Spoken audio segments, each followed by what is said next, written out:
Avant d'être mis en vente, ce meuble de salon doit encore être réparé. À la ressourcerie, tous les objets sont des dons qu'il faut parfois remettre au goût du jour. On essaye de donner une deuxième vie aux meubles, quoi. Des petites réparations, comme des pieds de meubles qui sont un peu cassés, qu'on rénove, faire des étagères à meubles parce qu'il manque l'étagère.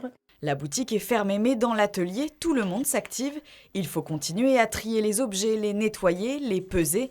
Même en période de confinement, les rayons sont pleins à craquer. Là, pour l'instant, c'est des stocks qu'on a reçus juste avant le confinement. Donc du coup, on rattrape un peu le retard parce qu'on a eu beaucoup d'arrivages juste avant le confinement. La ressourcerie de Campigneul-les-Petites est aussi un lieu de sensibilisation à l'environnement et à la réduction des déchets.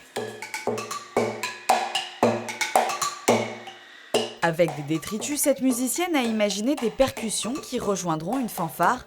En attendant la fin du confinement, elle s'entraîne pour les prendre en main.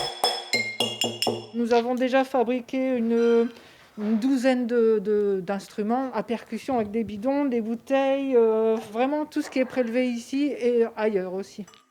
À l'année, l'association emploie 8 salariés, dont 5 en voie de réinsertion, auxquels s'ajoutent de nombreux bénévoles qui, eux, n'ont plus le droit de se rendre sur place.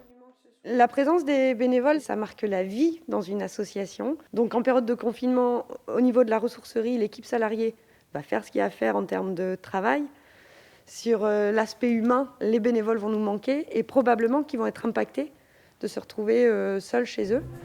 Depuis son ouverture il y a 6 mois, la ressourcerie a collecté plus de 40 tonnes d'objets. Avec le confinement, les ventes sont au point mort.